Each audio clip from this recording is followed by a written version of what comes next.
This program is brought to you by Pussy Magnets. Put a midge on your friend with a pussy magnet. Welcome, my lovely lumps. Or should I say lovely labs? I'm so thrilled to have you here in the Labia Lounge. We're going to yarn about all things sexuality, womanhood, relationships, intimacy, holistic health, and everything in between. Your legs. Ooh, can't help myself. Anyway, we're going to have vag loads of real chats with real people about real shit. So buckle up, you're about to receive the sex ed that you never had and have a bloody good laugh while you're at it. Before we dive in, I'd like to respectfully acknowledge the traditional custodians of the land on which I'm recording this, the Wurundjeri people of the Kulin Nation. It's an absolute privilege to be living and creating dope podcast content in Naarm, and I pay respect to their elders past, present, and emerging. Now, if you're ready, let's flap and do this. Oh my God, is there such thing as too many vagina jokes in the one intro? Whatever, it's my podcast. I'm leaving it in. Don't panic, you're not broken. Your sex education was a piece of shit. Get your flaps out and pull up a couch. It's the Labia Lounge. All right. Hey labial lovers, welcome back to the lounge. Today we're talking about mushrooms, motherhood, psychedelic healing, and maybe, if we've got time, we'll even squeeze in some herbal contraception and abortion methods. But that's not the main topic of today. It's just one of the many, many things that is in my beautiful guest's wheelhouse. So today I've got Mikaela Myco, who comes from a blended ancestry. Her ancestors come from southern Italy, the Caribbean, and Mexico, and she uplifts their perspectives in the space of entheogens. In her everyday life, Mikaela serves as a mother, an educator, a folk herbalist, a community organizer, and entheogen facilitator. She cares for all people with ancestral healing ways and has collaborated as an educator and activist with hundreds of companies and organizations within the sacred earth medicine space. She's well known as a maternal caretaker in the community, and her platforms, Mama della Myco and the Mush Womb, generate educational content that weaves the tapestry of medicine woman, psychedelic mother, and sacred hoe. Oof, yum. In all her creations, Mikaela has made the commitment to rematriate entheogens by advocating for ethics and womb-to-tomb psychedelic literacy. Her most recent movement, which we are definitely going to talk about, Mothers of the Mushroom, is an open-source research and resources project meant to further permission the world into remembering that psychedelics are for families. Wow, I'm so excited to talk to you, Mikaela. Welcome. My pleasure. Thank you so much for allowing me to be here. Oh my gosh, where do we even begin? I guess just pulling a couple of things from your bio to give people a rundown, because this is slightly unusual territory for the Labia Lounge. I have done an episode on MDMA therapy and psychedelics, but we didn't touch super heavily on a lot of what we're going to talk about today. So just for people that aren't familiar, do you want to explain what an entheogen is? And then maybe you can roll into why you're so passionate about these medicines. Sure. So entheogens is a term that got kind of coined in the late 90s with some of the earlier kind of educators in the space, names like Terence McKenna and Dennis McKenna might ring a bell for some people.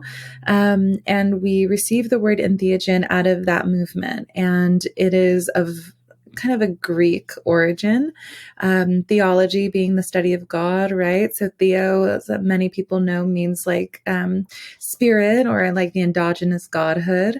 N, right? The N in entheogen is within. Theo is the godhood, and then gen is to generate. So substances of all kinds, whether they come from plants or fungi or animal medicines, that assist us in generating a godhood consciousness within us all, is what most people mean when they mention entheogens. So that's the terminology that I use when I'm in my education. I also interchangeably will use words like a sacred earth medicine. Because plant medicine talks a little bit about the spectrum of medicines that are entheogenic in nature. However, many medicines also come from the animal kingdom and also come from the fungi and mushroom world, and those are certainly not plants. So that's why the broader range of entheogens and sacred earth medicines are words that I tend to use in my education. Oh my gosh, amazing. I was trying to think like, oh wow, what comes from animals? The only thing I could think of was maybe Cambo or like frog medicine. Mm-hmm. What are some other examples of some entheogens? So entheogens that I primarily work with, I primarily work with mushroom, but I would absolutely consider cannabis an entheogen in its own respect. MDMA for me has entheogenic properties as well. I have a loving relationship with Madre Ayahuasca. I really care very deeply as well for I love working with DMT.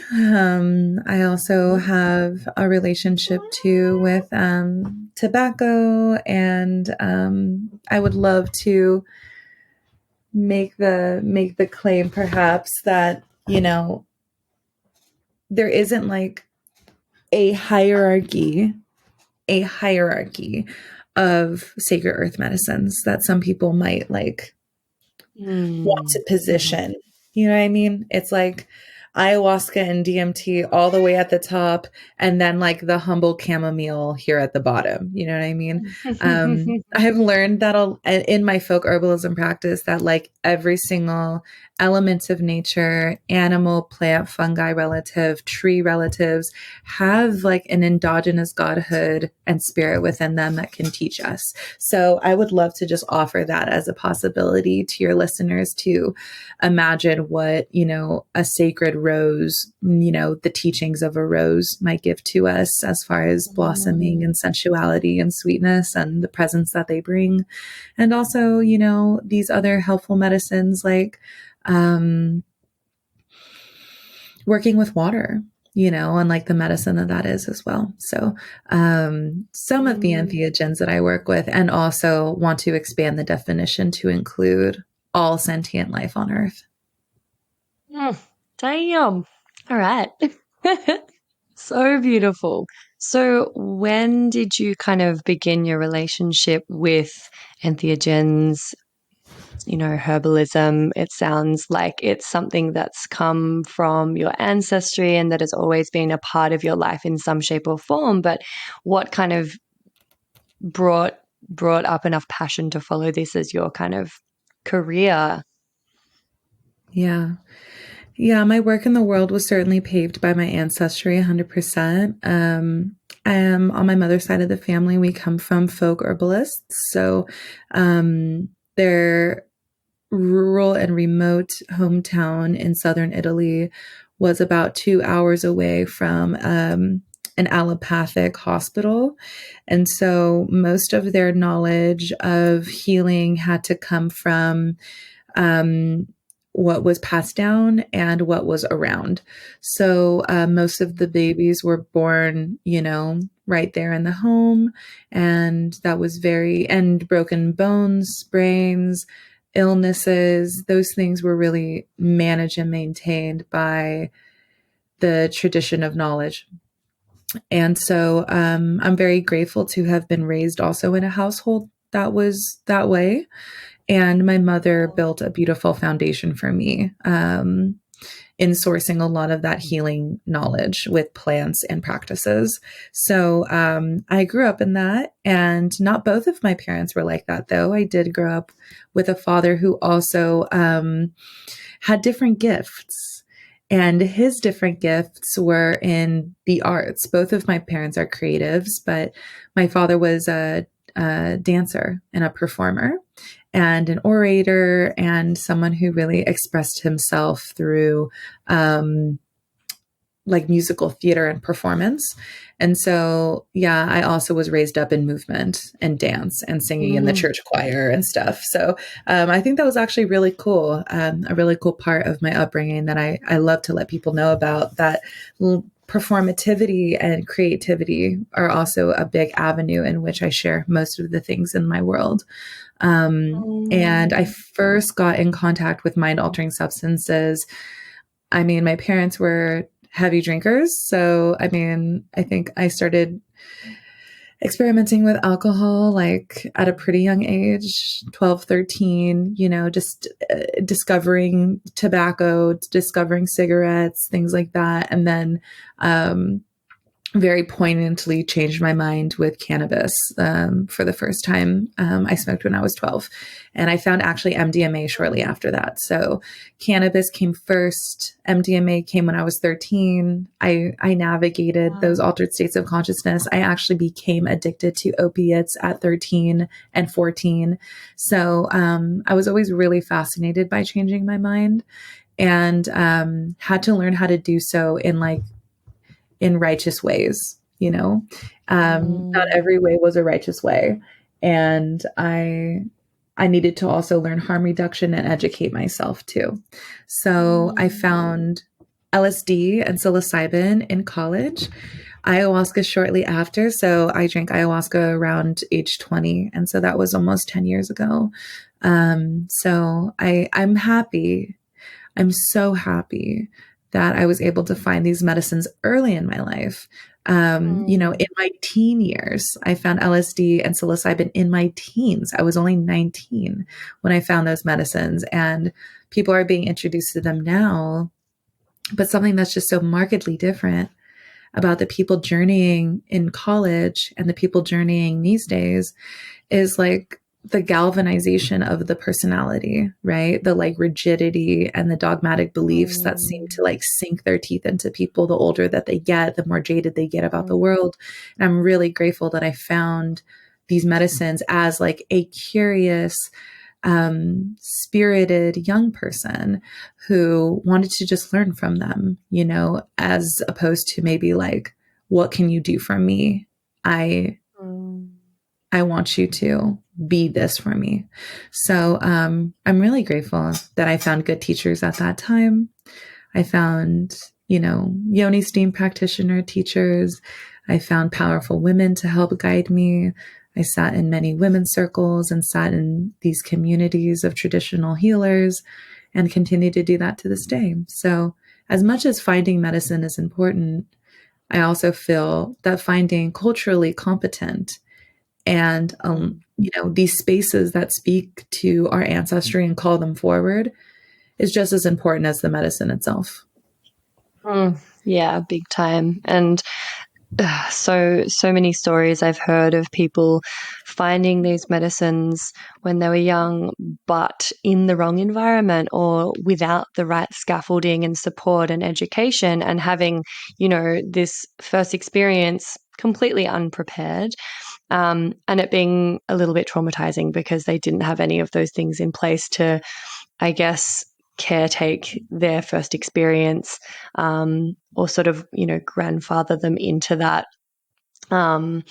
However, I also have a lot of friends that did find these medicines really young, and I just feel like I can tell, like they're like old souls. They feel very, very mature and wise for their years. However, they're still really open-minded. It just seems to have they seem to have lived some serious life, compared to maybe some other people who, didn't discover it or I remember in high school, I was insanely anti-drugs because of the whole like war and drug like campaign stuff, like hangover, and learning in school, a drug is a drug is a drug. They're all bad. They're all going to fuck you up. They're going to ruin your life. And there was a fair bit of like alcoholism and things like that in my family. So I was very like, very judgmental, very scared. So I would never have tried anything like that, even if I had have had access to it. Although I suppose if I was in a, community or had friendships where that was more normalized and supported, then maybe I would have. But I discovered it a little bit later in my early 20s, so maybe 21, which is still really young. And I'm really grateful for that too, because it's just been pretty life-changing, really. And yeah, there was something else I was going to say about something that you mentioned. It's gone. It's gone. Um, yeah, so I'm wondering, like, if you wanted to elaborate a little bit on how psychedelics have changed your life. And it's really tricky. I find it so hard to talk about this because there is still so much judgment, so much misinformation, so many assumptions people are making. And, they have kind of become potentially quite rigid around this. If they've believed something for a really long time and they've bought into the propaganda, it can be really tricky to change somebody's mind, especially when like a lot of the language used around psychedelic experiences is just so alienating for those who have never experienced that altered state of consciousness and, now associate it with like, oh, dirty hippies who like don't have their shit together and are just talking about like,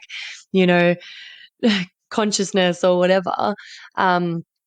It's been tricky for me to try to explain to my mum, for instance, like about psilocybin. But I feel like now there's a lot more research and there's a lot more funding for studies coming out that's giving us some supporting evidence for these conversations. But anyway, this is a long-winded way of asking you to just like maybe give us a little bit of an insight into how, like, the main ways that psychedelics have just transformed your life or inform your life still. Thank you. Yeah. So the person that I was before my psychedelic experiencing, was vastly different than the person I am presently. And I look back at my life often and consider the timeline as like a post psychedelic self and like a pre-psychedelic and a post-psychedelic self, who I was before medicine and then who I am now. And I would say that remembering and thinking fondly on like my first mushroom experience, people and my peers had kind of warned me about doing two things on medicine. One of which was looking into a mirror, and the other of which was calling your parents or talking to your family. They're like, don't do those things. They'll like fuck up your trip. And I'm just such a terrible listener. And mostly in this overtly disobedient type of way. It's like usually if someone tells me to not do something, like my curiosity and my attention towards the why of not doing that so overcrowds my mind that I feel really called to do it just to fuck around and find out. So I'm so grateful that I did do those two things because they absolutely shaped everything about who I am in this moment. The first of which, don't look in a mirror. I like received kind of my first assignment from mushroom and like my first really clear teaching around what the nature of my life was and like who I've always been and like will continue to be, which is that I'm an artist. The medicine was really clear about that. It was like, you're an artist. That's why you don't think this same exact way as everybody else. You feel very like out, of the norm. Like you're like a wild creative that requires creativity in order to function properly. And then I like looked at my room and was like, oh, that's why I exist this way, and I feel maybe in more harmony when I'm by myself creating than when I'm like socializing with others. Cause I did grow up with a good deal of social anxiety because of, being bullied by my peers often. So I often retreated to poetry, painting, collage work. And it is very much the way that I'm able to communicate any of my ideas these days is through graphic design and creating things in the digital space. So I'm really grateful to medicine for showing that to me and telling me about myself. And the second thing about my mother, you know, I was so overwhelmed with like a state of understanding and gratitude for everything she'd done for me. One moment. I know, Kitty, go outside. Just go outside. I know. Go. She's begging me for freedom. So, I felt such an overwhelming sense of gratitude for my mother and an overwhelming sense of compassion and understanding for the person that she'd been, that I wanted to call her to just express my gratitude for her and to give her flowers and to just acknowledge what a pain in the ass I'd been as a kid, and that I recognized that she'd done a fine job with all the tools that she had. And so that was one of the loveliest conversations I ever had with my parent. And that's not to say that things just immediately got better after that, but it's a conversation we both look fondly back at. And as the first olive branch in my relationship with healing my mother wound. So that was really meaningful. And so those two things, my relationship to myself as an artist and my relationship to my mother as someone who's a benevolent force, who's just trying to do the best that she can, is pretty much everything I do in my life these days. So those two things, of course, and because of the conversation of, you know, where we are, like your podcast as a sex positive, sex educator, you know, full spectrum sex educator person, I also want to name that I'm a survivor of sexual assault, and so many other people are. And I didn't have the tools in which to navigate the outcomes of that. And so it showed up in a myriad of ways, like addictive, you know, patterning, feeling, like an empty void, sometimes seeking, you know, gratification and satisfaction from, you know, intimate relationships, even though they could have been empty and meaningless and even harmful, you know, lack of self-worth, things like that. So I started learning in Western Tantra as like a 19-year-old, and I met a teacher who pretty much just turned into a spiritual pimp for the most part, but I learned a great deal in his tutelage and care. And I started practicing these arts as a sensual massage therapist around the same time as I started engaging with entheogens and mushrooms and LSD and ayahuasca in particular. So I actually, you know, engaged in sex work while I was learning and exploring my mind within the psychedelic space.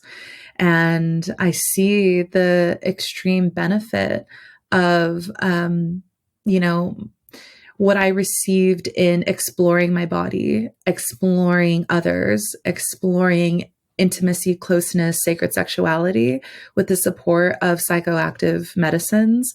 That was instrumental. They were instrumental in helping me access repressed memories, release, you know, shame around intimacy in my body, release pain that I'd been holding on to because of my experiences, and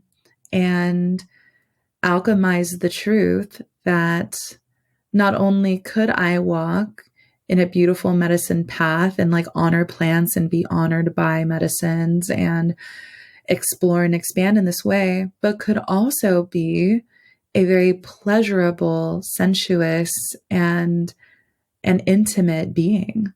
And I often see those two beings, those two conditions of being very polarized. Like you're either the virgin or the whore. And I really wanted to alchemize the two together, to know that there was a place for me in this world, that being a sacred intimate and someone who works with medicine is a position held and highly esteemed in our society and has been uplifted and honored for time immemorial. And in my research, there are a lot of artifacts of that person, you know, being a part of the human family. And I've just kind of taken to also studying and resurrecting that archetype within myself. I have an ancestral wound in my family around splitting the personality to accommodate for dogmatic religious beliefs while also trying to get sensual needs met. So my father was in the church, and my father was also an ex-sex worker. Like, he was a dancer, like that kind of dancer. And so he found Christianity, right? Like, he was a choreographer for the Playboy Bunnies, and like lived at the mansion, and, you know, was involved in that world, was very deep in that world, and was saved by Christianity, and like really struggled to be both. And my Caribbean ancestors really, like, they worked so hard in ensuring that sensuality maintained in our spiritual traditions. And so I really watched him struggle to be both, like to be this like vibrant, intimate, like wild Caribbean, indigenous Mexican, like flavorful human being, while also being a father and a business person and a church-going man and a God-fearing man. And it made him so sick that he died of cancer at 53. So I'm just like, yo, that will not be my path. Like, I need to find a way to be me in this system that wants me to be one or another. And I want to be it all. So this, you know, psychedelic mother and medicine woman and sacred hoe is like that intersection of like me healing so much of the roles that often women and also men get placed in by our world. So that decomposition of structures was beautifully bestowed to me by Sacred Mushroom, and was like, yes, you can. And yes, we are. And when, you know, the shit got heavy working in that studio, you know, I've talked about it openly now, you know, many years after working there, that, you know, I was basically pimped out by a spiritual guru type, Western Tantra, flim flam, sham man. You know, I've been very open about that. You know, Mother Ayahuasca actually kind of reeled it in for me. I'd been in that practice for 3 years. And when I sat with Madre, she found me in a place where I was so actually low key full of shame and guilt about what I was doing. I was, you know, separating my life. I had a different name in that practice. I wore different clothes in that practice. Like, I was not an integrated being while I was working there, because I had a lot of shame and I couldn't spend any time around children because I felt like they would maybe become dirty because of who I was, being around them. And so Mother Ayahuasca actually, after 3 years of being in that practice, was like, it's time to leave that practice. It's time to walk away from that world. It's not dangerous. It is dangerous, and it's not empowering you. And at least not in the way that it's been designed by this person that you're working for. So I made my leave. I got into a terrible accident that almost shattered my pelvis, and I couldn't feel any sensation from my navel to my knee. And so I actually had to like rewire my pleasure centers, which was really cool. And ayahuasca kind of guided me out of that space. I couldn't even do massage anymore because I couldn't bend forward for like a year. So I'm very grateful to Earth Medicine for its very impactful teachings. And what is so beautiful about that experience with ayahuasca is that there was a child present. So I got to work on, you know, my relationship with children and how I felt around kids and my own innocence. And they had a beautiful circle around conscious contraception and plant-based birth control and tracking cycles. And after I left, not only did I leave my sensual massage practice, but I also removed hormonal birth control and have never looked back. So absolutely instrumental in becoming the person that I am today. And I will say with every fiber of my being that those changes, they took years. They took years to integrate, make sense of, weave the tapestry of. I mean, my first ayahuasca sit was 10 years ago. And since then, I've only ever sat 2 more times. So I'm not a person who really highly promotes over consuming medicine. If you really pay attention to the lessons that they're trying to teach and share, you don't need much to absolutely change your life. So I guess that is a long-winded answer to the way that medicines were instrumental, but they continue to help me even to this day. Oh my God. Thank you so much for such a vulnerable and potent share. I'm like riddled in goosebumps as you're talking. That's wow. There's a lot in there. There's so much I want to say. Oh, hey, baby babes. Sorry to interrupt. I just had to pop my head into the lounge here and mention another virtual lounge that I'd love you to get around. It's the Labia Lounge Facebook group that I've created for listeners of the potty to mingle in. There you'll find extra bits and bobs like freebies, behind the scenes, or discounts for offerings from guests who have been interviewed on the podcast. There'll also be, hopefully, inspiring, thought-provoking conversations and support from a community of labial legends like yourself. My vision for this is that it becomes a really supportive, educational, and hilarious resource for you to have more access to me and a safe space to ask questions you can't ask anywhere else.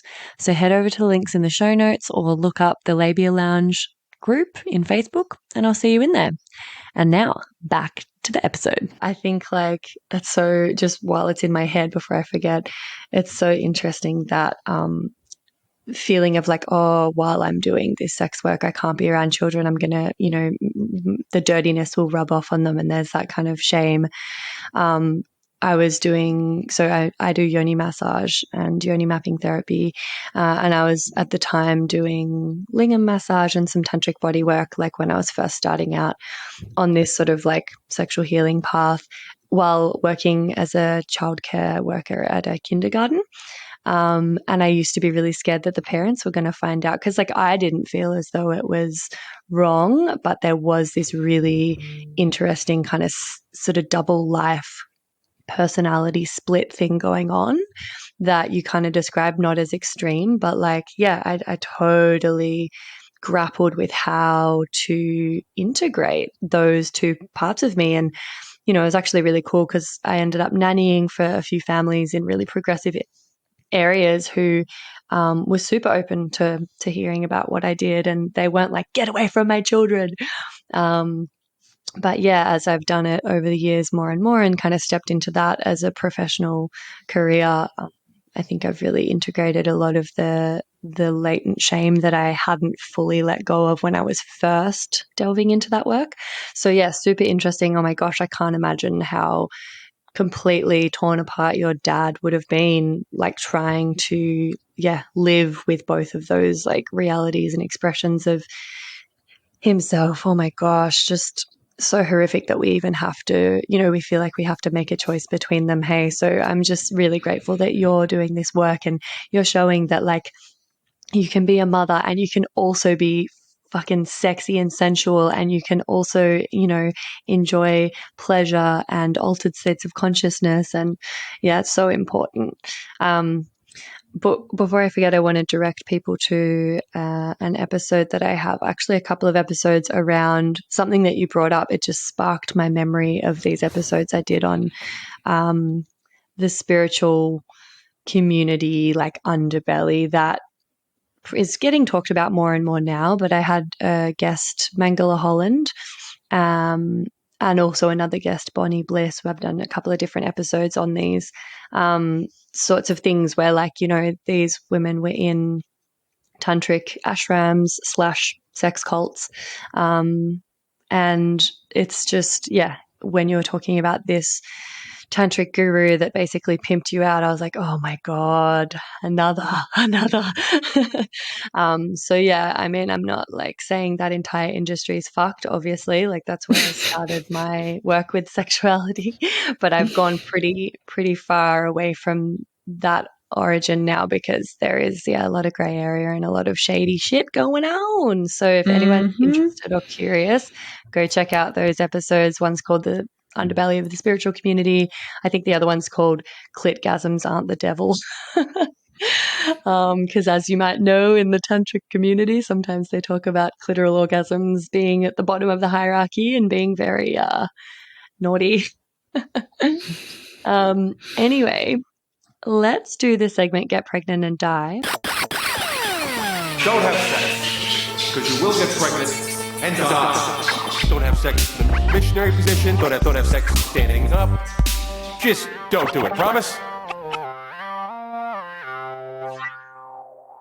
I'd love to hear an anecdote from you about your sex education when you were younger. Oh my goodness, that's so great. So, the Miracle of Life movie. I think we all watched it. I'm not sure if it's as prolific in in Australia, but in Catholic school, it's funny because it's like the way that everything is framed is like that procreative activity is like the only thing that matters for women. And so I remember being in like 8th grade health class, and we watched this movie called The Miracle of Life. And essentially it like showed a man and a woman, and they went on a date, and then she was pregnant, and then like this baby just came out of her. And there's just like these massive gaps. Like I learned sex ed in Catholic school. Oof. Oof. Such a bummer. And there was more questions than answers, obviously. And yeah. And then I was actually kicked out of that school like the next week. So it was like a very clear, yeah, there's a lot missing here. And it was really interesting because like they talked about virginity and the hymen and things like that. And mine had already been like popped or whatever. So there was just all of this shit that just didn't like apply to me. And like there was no room to really ask questions. And like I was just astonished at like, so the whole point of sex is to have a kid. That is the way it's framed. So yeah, that was my get pregnant and die. It's pretty much like their perspective was like get pregnant and live. You know, it's like the only thing that's worth living for is to just pump out a bunch of babies. This is your purpose. At least yeah. That is the point of you being alive, is to be a baby machine.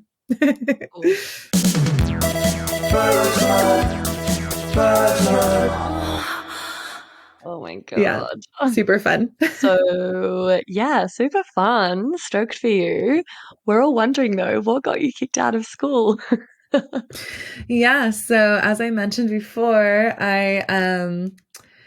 it's also like passed down to me too, because my mom was also thrown out of Catholic church at 13. So there's something about the 13-year-old woman in my family getting thrown out of a Catholic institution. I think that's like when they know you're a witch or not. But so dead ass. Like, so what I mentioned earlier was I was addicted to opiates at 13. So like straight up, I brought morphine and codeine and a bunch of shit, my dad's medications, because he was suffering from pancreatic cancer. And I just was rummaging through like the medicine cabinet, just trying to like numb out and not feel shit, because it was like really hard to watch him be so ill that I was like, oh, painkillers would be nice. So I got a hold of them and I brought them to school. And there was this chick that I was friends with at the time. And she was going through a little rough patch too. And so she asked me to supply some for her. And so we had some at school together and got so fucking sick that we both needed to leave to go home. And the next day she had more and was just so fucked up at school that she got pulled into the principal's office and totally ratted me out. And because her parents were funding the school and giving extra money, and I was on scholarship and like, you know, one of the only Black kids at that school, I just got thrown out. And then she went into an outpatient and got to stay. So I also got to learn a little bit about just the way the system functions. And if you're paying to play, then you might be able to stay. And like, but they'd been fed up with my shit anyway. I was like on academic probation. I was behavioral probation. I was already seeing the school counselor. I mean, like they had their fucking hands full with my ass. And it was a really wonderful protective mechanism for me, absolutely falling apart in their systems. I fell through the cracks so badly and finally just ended with like, the principal telling me that I was a threat to the student body. So I left. And yeah, that was a hard day. That was a super hard day for my family. I was thrown out on Valentine's Day. And I'll never forget it. The love letter from the Catholic. No, it was great. Like the love letter from the Catholic establishment. Like we don't have enough love, for people like you, which was cool. Cause I was like, already exploring. I had already been in the principal's office for trading nudes with like some of the boys in class. And you know what I mean? It's like, I was already engaging in like intimacy and questioning these things and like had a reputation for being a slut already. Like I was just a fucking problem. And, I was engaging in substances and intimacy and they're like, our hands are tied. Like we literally cannot take care of you because you're just too much. So it was really great because I finally like busted out of that system and I went to public school and where kids were talking about sex, where kids like knew what a condom was, like where kids were doing drugs very openly and smoking hella weed. And I was like, now we can have a conversation. Now I can actually start to ask the right questions here because I really believe that prohibition, like harsher, stringent access protocols, like separating people from knowledge, like creates bigger problems. Like I actually didn't even get in trouble in middle school or high school because there was so much access. There was so much conversation. I didn't get pulled into any of it. I could just ask the questions, explore, learn, and then make the choice for myself. But I think because I learned so little about sex and I learned so little about substances and I learned so little about interpersonal relationships and sexual assault, because the school didn't want to talk about any of those things, I actually fell victim to it more often and was preyed upon more often and didn't have the skills to navigate any of it. So I'm so grateful I got thrown out of school because I actually entered into my real world understanding of any of these things. So shout out to all of the Christian and Catholic schools that like really tried to like wrangle me in but fucking couldn't. Because I'm a wild ass woman and I'm so grateful for that spirit in me that just just fought for freedom like at any point I could. Yeah, amazing. Oh my God, I'm glad I asked. So much gold in there. They did you such So a favor funny. getting you out. Yeah, I'm so glad they did. So I'd love to chat about how psilocybin mushrooms can enhance the parenting journey and I guess for ourselves, but also just help us be like better parents to our kids. I would love to hear just something I pulled from your bio that I was like, oh, that's a fucking sentence. Let's just unpack that. I'd love you to explain for us what you mean by rematriate entheogens by advocating for ethics and womb-to-tomb psychedelic literacy. Absolutely. So, okay. Jumping from my adolescent life into becoming a mother, right? And like the person in between, right? The sensual being that existed, that was born out of all of those experiences. I think a big question that people ask, and it's what we're working on with the Mothers of the Mushroom Project really is working out the kinks of the answer to this question is like, are mushrooms safe? And how safe are they in like pregnancy, breastfeeding, and postpartum?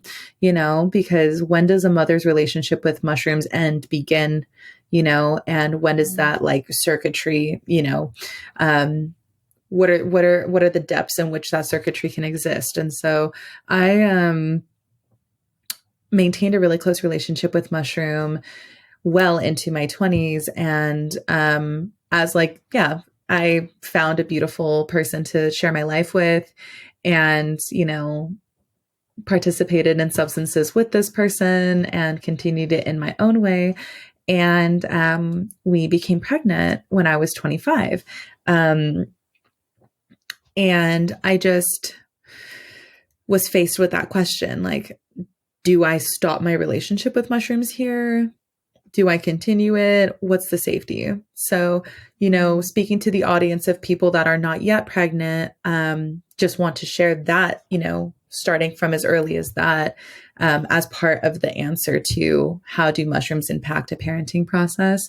And, how do they impact your ability to become pregnant, conception, your fertility? And I've been studying my own body with mushrooms and learned some incredible things around mushrooms' impact on menstruation and fertility. And essentially, ovulatory cycles are instrumental in the overall well-being of a person with a female reproductive system or a cycling body in that way. Not only are ovulatory the symphony of ovulatory chemicals instrumental in helping with the overall hormonal health, but they also give cues to the cardiovascular system and the skeletal system.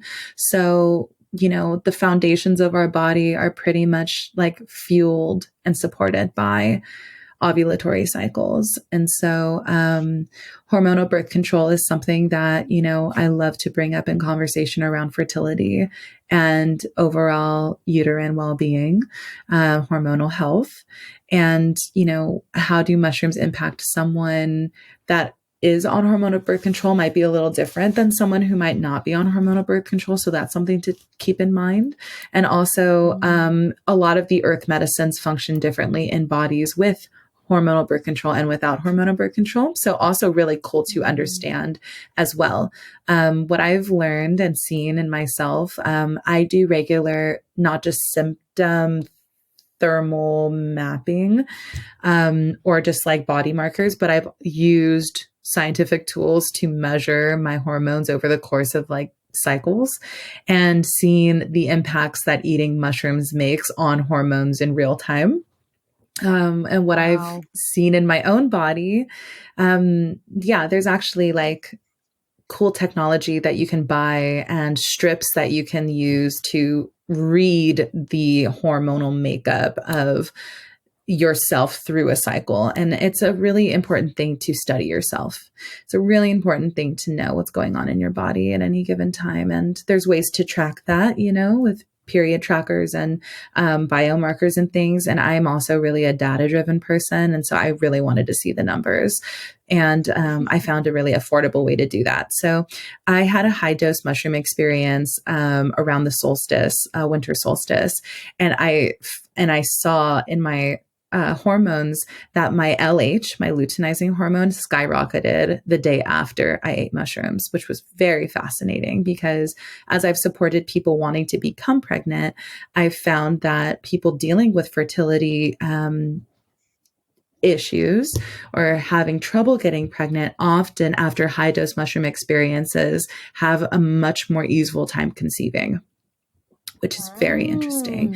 So the proof was in the pudding for me was that it triggered luteinizing hormone, which is the hormone that is present during your ovulatory window, which was really cool. So yes, it is impacting the hormonal system. Ovulation?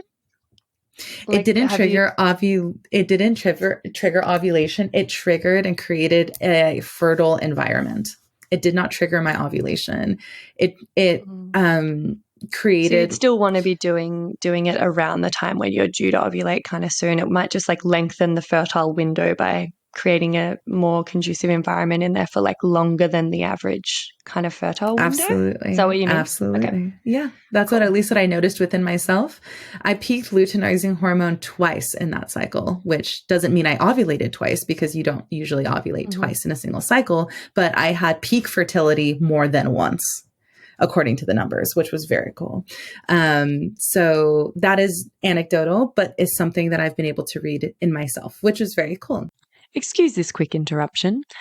I'm shamelessly seeking reviews and 5-star ratings for the potty because, as I'm sure you've noticed by now, it's pretty fab. And the more people who get to hear it, the more people I can help with it. Reviews and ratings actually do make a big difference to this little independent podcaster. And it's really easy to just quickly show your support by taking that simple act of either leaving 5 stars for the show on Spotify, or even better, writing a written review and leaving 5 stars over on Apple Podcasts. Or if you're a real overachiever, you can do them both. That would be mad. If you're writing a review, though, just be sure to use G-rated words, because despite the fact that this is a podcast about sexuality, words like sex can be censored and your review won't make it through the gates. Lame. Anyway, I would personally recommend doing that right now while you remember, just to get on top of it and let me know you're with me on this journey. Thanks, gang. Enjoy the rest of the epi. Moving into, regulating like menstrual cycles and like feeling very supported in that, we know that psilocybin is affecting hormones. And so a lot of people are noticing support with things like PMS because of the way that serotonin impacts hormones, and a sharp decrease in serotonin premenstrual can also be tied to things like irritability, bloating, headaches, all the things you get in PMS. And what's so cool about psilocybin is that to the body, it almost looks exactly the same as serotonin. They fit in like the same space in your body. So if we were to invite something that mimics or like copies what serotonin might be like and how it might function in the body, then we can give the body something that it is depleted in, and then that will reduce like PMS symptoms. So it's a really special thing for people to have bioavailable serotonin and running through the body, and see how people exist in that space of having just enough, if not more than enough serotonin or serotonin looking things in the body. It does incredible things. So, once pregnancy occurs, then mushrooms supporting mothers in pregnancy, at the birth state, and postpartum and in extended breastfeeding experiences is what Mothers of the Mushroom is studying presently. So the question of safety, like how are the kids of mothers that ate mushrooms in pregnancy? Are they alive? Well, yes, they are, which is wonderful. And so if we're talking about safety, if death is a toxic endpoint, then psilocybin is pretty safe for gestating mothers, which is awesome to be able to know and say. We only have a sample size of 350, but I mean, it's still enough to kind of look at. So I get into that story of like eating mushrooms while pregnant and, during postpartum and breastfeeding pretty deeply in a lot of my work, and so happy to always share that story. And I really want to get to, the benefits that it brings to us as mothers and parents and family members. And not only what are the benefits of the parents, but what are the benefits to the children, because children are also benefiting from parents that are better regulated. And that's kind of the point. That's kind of the point of this, is not like we're just trying to be better for ourselves, but most of the people enter these spaces because they really want to show up well for their kids. And I'm grateful that that is the impetus for most people journeying with mushrooms as a parent. As you mentioned, your indoctrination into the war on drugs really is a shared experience and colors so many people's worldviews around parents dosing. And so we are actively pushing up against these preconceived cultural notions and models of like the crack mom, right? It's fucked up that became a cultural trope, and it's really disgusting that the war on drugs was like a concerted effort by the United States government and many governments of the world to like further push marginalized people into more marginalization and like initiate mass incarceration for things that that happened by design, flooding the streets with crack cocaine on purpose to dismantle whole communities is pretty much what the drug war was set out to do. So, you know, we are pushing up against a lot of cultural conditioning that people have around mothers enjoying and journeying with altered states of consciousness. So, it's beautiful to see that even the microdosing mom as like a trope, as a cultural, like, you know, I guess like a little cookie cutter like role that they want to put the moms in, like, oh, look at the microdosing mom. It's like the new wine mom. You're like, yeah, I can totally get that. They're just chilling out after, you know, a long day, and they're still participating in their motherly duties, and they're just chilling out, you know, like a glass of wine. Like that's kind of the perspective that people like to have around parents and mothers that eat mushrooms. But what we've learned in the research is that there is such a wider range of mushroom experiences that mothers are having, up to like 6 grams or more. So a large percentage of mothers are having way more than microdoses and are journeying like in a way different capacity than people ever thought. And that's really wonderful to know that mothers and people that are raising children are like ceremonialists, like we are cultivators, we're growing mushrooms, we're leaders in the space, we're raising children in psychedelic communities, like we're leading, you know, the people in this movement. So it's really cool to see that mothers are playing a way bigger role in psychedelics than just a microdosing mom. And the benefits that brings, in the Mothers of the Mushroom landing page, I have preliminary results of the first 300 submissions. And so what we learned from that, right, there's these words that kept coming up all the time in these submissions, like words like peaceful, calm, connected, communicative, patient, sleep, like present. The word present in all of the feedback came up 158 times.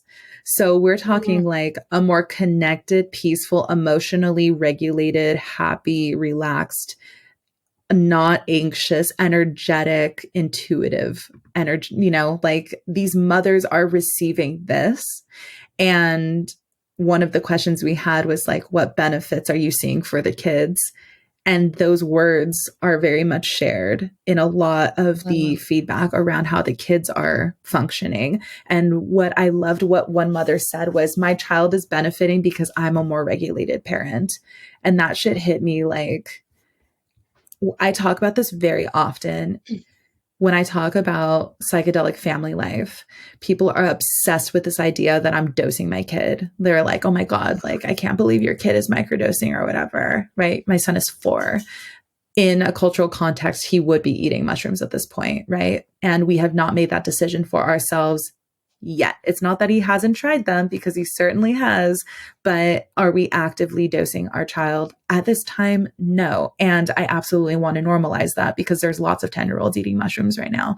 But the obsession with dosing our kids, it's people missing the point. People think consumption is how you receive benefit from something, because we only understand to consume, right? And what I've seen in the lives of so many of these kids is that they're benefiting from the environments that the adults are making for them to experience as psychedelic families. Like, they are sitting in houses that are surrounded by and created by people that are deeply invested in the quality of their consciousness. So that means less TV, less technology, better food, more music, more art, more community. That means maybe alternative family structures with aunties and uncles, and intergenerational housing structures with lots of adults to learn from. That means plants, that means peace, that means meditation and mindfulness as part of the daily life. Like, there's all of these outpourings of benefit from people that have central nervous systems that are regulated and what they create, and the kids are growing up in those kinds of environments, and that in itself is beneficial for families. So Yes, I'm yes, happy yes, for these yes. kids. I'm really happy for these I kids. know. And I'm happy for these moms. And like the dad survey is next.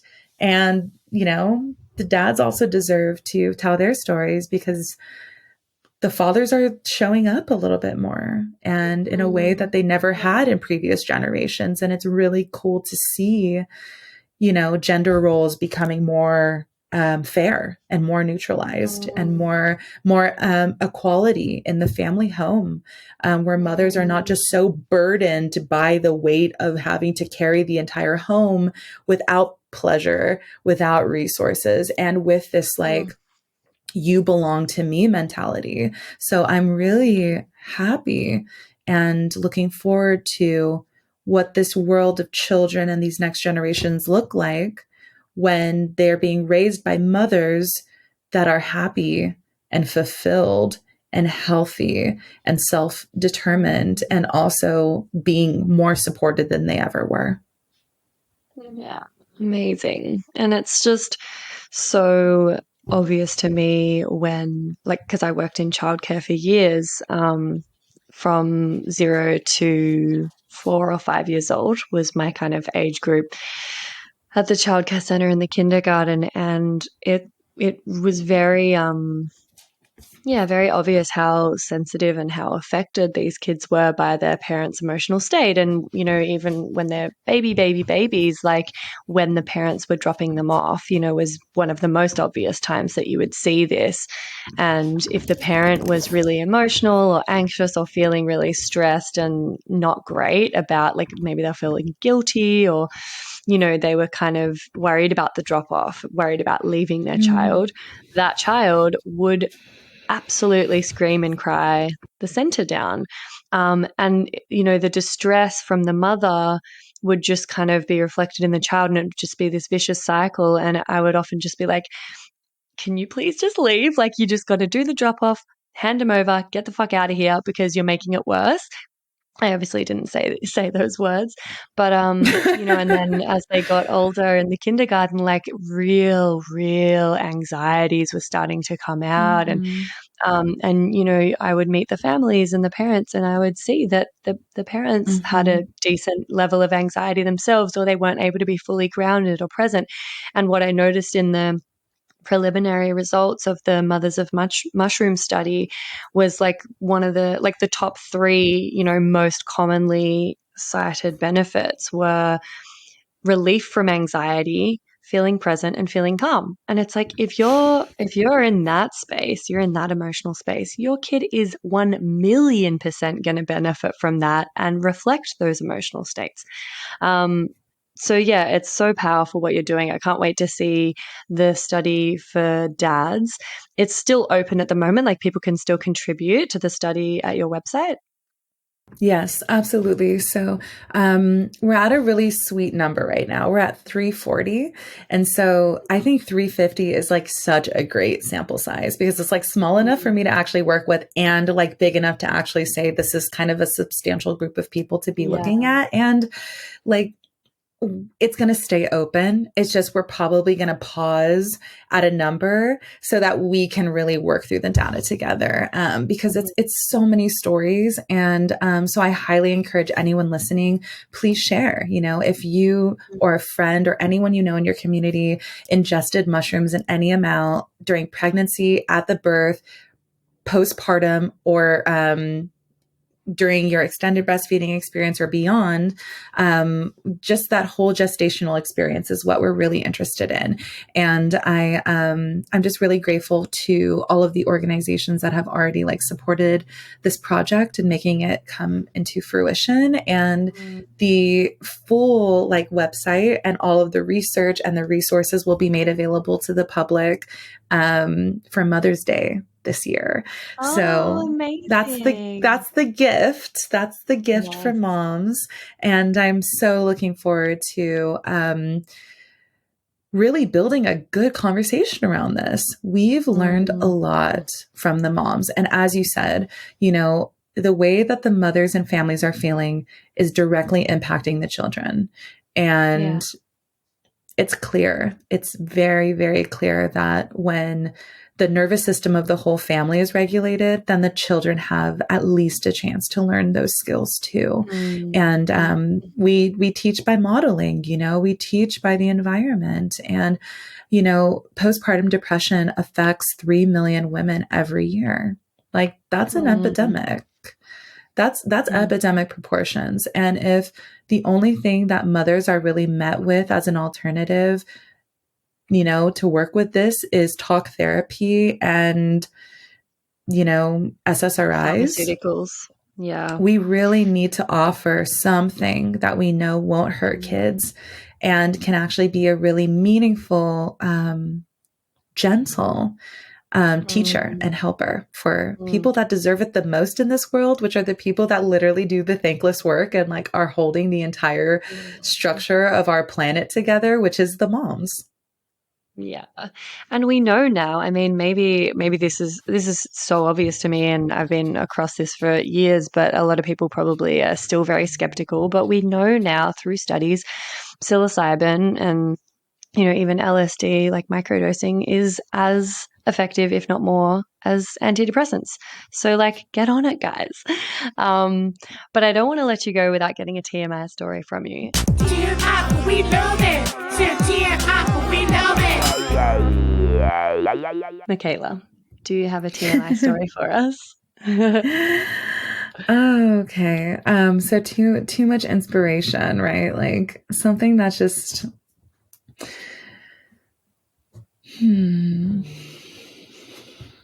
Yeah, it's so interesting too, because it's like it can relate to so many different like parts of my story. There's been a lot. There's been a lot of information. Well, okay. So I experienced and went through and cared for myself during a herbal and out of clinic pregnancy release process last year. And I know we didn't get to talk too much about herbal contraceptions and birth controls and things, but I would love to bring this story in now because it's like super sweet and special to me. So actually it was during my third trimester, beginning my third trimester, I was 7 months. I started dealing with these kind of like irrational fears around like losing my child in pregnancy, or early in life. Right. So I was just dealing with this kind of like, oh my gosh, I'm so scared. And if something ever happened, I would be like devastated. So I talked to my midwives about it. I'd been creating a lot of birth art through my whole pregnancy because that's just like how I make sense of anything.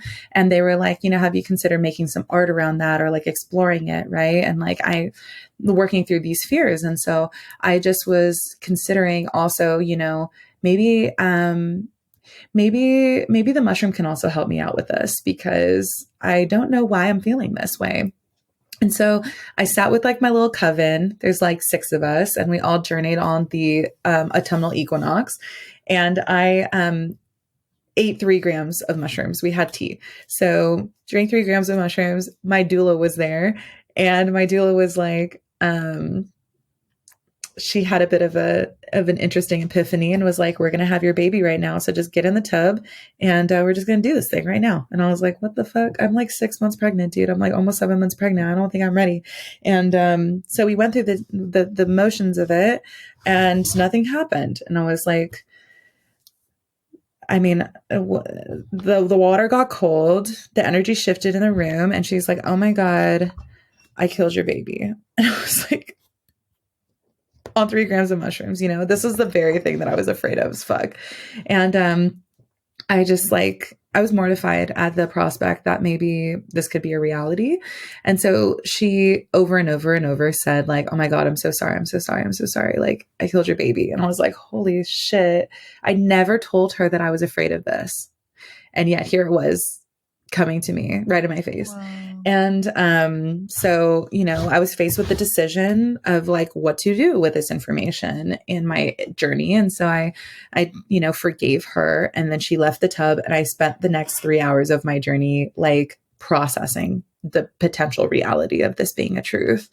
I got to work through so much like cultural history, stories, knowledges, like things that I had ingrained in my subconscious that I didn't even know was impacting my pregnancy and what I was feeling going into my birth experience.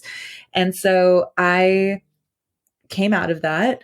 Baby is good. I'm good. But that like release and dump of energetic debris around my fear was pretty much like gone. And I was like, whoa, that was a very intense, cathartic, and like meaningful emotional decharge. And so I didn't have an emotional charge around that, but I needed to still make my art about it. So there was this beautiful image that I had of all my sisters. We were by the ocean. We were offering the mushrooms back to the water. And I saw all of these women like leaving the souls of their children who did not come earthside all along the beach. And all of these beautiful babies had kind of like, had been floating back up to sky world, right? Back to the stars. And like these star babies were just kind of like being returned. And so I was like, I'm going to paint this. I'm going to paint these women leaving these star babies at the water to be, recycled and given back to the sky world.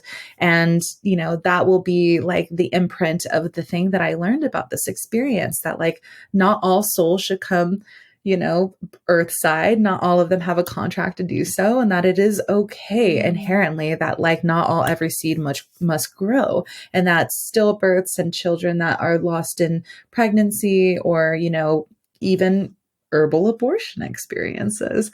So what was really cool about that was like, I made this painting. It's now a painting I print off and give for free to my community and just say, hey, I love you. Aww. Someone calls me, hey, there's a homegirl. She just had an abortion. I'm like, cool, give me her address. And I just like guerrilla just send this out to people as just like my love and care. So if there's anyone listening that has a friend who had a stillbirth, a miscarriage, pregnancy release in any way, hit me up, ask for the procession of the star babies. You can even get it on my website for free. So, I send these out, and I've been doing that for like a year or more. And I had my own pregnancy release experience last year. And so I was like down in my little guest house. I had my misoprostol and my herbs that I was drinking, and I ate 1 gram of mushrooms.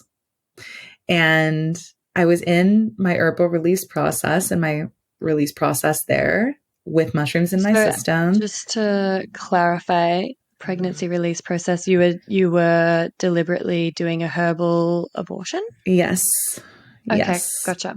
Yes. And yeah, I'll put a link in the show notes. We're not going to have time for it, and it's probably a whole episode of its own. But yeah, if people are interested in being kind of guided through this, there's heaps of information for free on Mikaela's so much website. Good stuff. Yeah, it's good to know these things just because you don't want to get caught with your pants down. Like, just know it now, and then you can use it later, right? Hey, me again. If you'd like to support the potty and you've already given it 5 stars on whatever platform you're listening on, I want to mention that you can buy some really dope merch from the website and get yourself a Labia Lounge tote, tee, togs. Yep, you heard that right. I even have Labia Lounge bathers. Or a cute fanny pack if that'd blow your hair back. So if fashion isn't your passion, though, you can donate to my Buy Me a Coffee donation page, which is actually called Buy Me a Soy Chai Latte, because I'll be the first to admit I'm a bit of a Melbourne cafe tosser like that. And yes, that is my coffee order. You can do a once-off donation or an ongoing membership and sponsor me for as little as 3 fat ones a month. And I also offer one-on-one coaching and online courses that'll help you level up your sex life and relationship with yourself and others in a really big way. So every bit helps, because it ain't cheap to put out a sweet podcast into the world every week out of my own pocket. So I will be undyingly grateful if you support me and my biz financially in any of these ways. And if you like, I'll even give you a mental BJ with my mind from the lounge itself. Saucy. And I'll pop the links in the show notes. Thank you. Later. So I was supporting myself and being supported by so many other women in my process, and, supported by the mushrooms, because there's a spiritual reason for this all. So I'm in my process, in my mushroom experience, And I end up in a tub, and I'm in the tub and I'm crying, but I'm crying because I'm releasing this pregnancy. Like the charge is different, right? The cry that I had when I was pregnant with my son was that, oh my gosh, like this is so hard. And like I'm processing this fear. And then I actually walked into my abortion experience with that experience under my belt, and now have kind of time traveled. And I'm like in this tub now, crying again as a pregnant person, thinking about release, thinking about like this baby leaving my body. But I had the painting. I already made it for myself years before to support me and carry me through that experience. And I was like, whoa. I mean, mushrooms are such a powerful like manipulator of time. And I just couldn't believe that I was finding myself in a situation that I'd created something that I didn't even need in the moment, but would need many years later. And it was a very full circle for me. My release was a very sensuous, loving, kind, peaceful experience. And it took so long to do. I was in that shit for 12 weeks. Let me tell you, like out of clinic abortion processes are not, you know what I mean? Like for the faint of heart, please do them if you can. But like, I really like, I am so humbled by that experience. I tried with the misoprostol. It didn't work. That night did not result in the release. I actually ended up having a wet dream with my homegirl, and she's also an intimacy care provider in the space. And we had like a beautiful orgasmic experience in the dream space. And I woke up like with powerful uterine contractions. And after that dream, I was able to release and, you know, held the little being in my hands.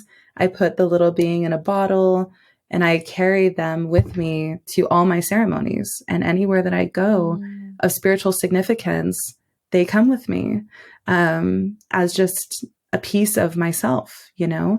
And so I guess the TMI is like that mushrooms can be a part of any womb experience, even like the ones that we don't think are quote unquote sacred. Abortion is sacred. Pregnancy release is sacred. And orgasm is a big part of how release happens, period. That's like menstruation, that's birth, and that's even abortion. So I just really like my body just sings with orgasmic experiences, and psychedelics and orgasm can be really supportive and helpful components of abortion and holistic abortion practices. So, thank you for allowing me to share that story. And for anyone who also is experiencing that, I really do believe in open source education. So, you know, I do have like a natural birth control guide on my website for free, and give that beautiful painting out to people for free. It's called The Procession of the Star Babies. And we deserve to also normalize and integrate death as part of the birth experience. It's super important. Yeah, that could be a podcast of its own, couldn't it? There's actually so many things I didn't get a chance to ask you around, healing sexual trauma, also like integrating our sensuality and sexuality, you know, with the help of psychedelics, and how that can enhance that whole, you know, that should be an episode. Maybe we'll have to jump back on and do an episode around sexuality and psychedelics. Ooh, yeah, sex and psychedelics is so special and important to me. And there's literally a Sex and Psychedelics magazine. I'm getting my story published. The one I was pimped out by a white spiritual guru is getting published in Sex and Psychedelics magazine this year. They're doing like a shadow work, like BDSM, like sexual assault, a whole edition just on that kind of stuff. So, you know, Awesome. I'm also really here to normalize like the shadow aspect of all of this work, and just know that like nothing's too negative, nothing's too dark, like nothing's too like, you know, I'm here for the decomposition, dark mother energy. So, you know, come like, go I've follow seen some, Mikaela. I've seen There's some like that shit. article So epic. come at me. Yeah, come at me. I've seen some shit. So you know what I mean? I'm here for it. Amazing. Yeah, highly recommend people go and read some of the blog posts. I read that one about the tantric pimp. And yeah, also Instagram. I'll put all the links in the show notes. But yeah, just love your content. And we only covered like a small kind of tip of the iceberg stuff today in terms of things that you are really knowledgeable and passionate about. So everyone, go check out Mikaela's work. Thank you so much, Mikaela, for being so generous with your time and your really personal sharing. It's been so valuable, and I've loved talking to you. Jessica, Matthew, thank you so much, and it's been a pleasure. And that's it, darling hearts. Thank you for stopping by the Labia Lounge. Your bum groove in the couch will be right where you left it, just waiting for you to sink back in for some more double L action next time. And in the meantime, if you'd be a dear and subscribe, share this episode, or leave a review on iTunes, then you can pat yourself on the snatch, because that, my dear, is a downright act of sex-positive feminist activism. And you'd be supporting my vision to educate, empower, demystify, and destigmatize with this here podcast. Also, I'm always open to feedback, topic ideas that you'd love to hear covered, or guest suggestions. So feel free to get in touch via my website at freyagraph.com or say hey over on Insta. My handle is Freya_graph_YMT, and I seriously hope you're following me on there, because damn, we have fun. We have fun. Anyway, later labial legends. I'll see you next time.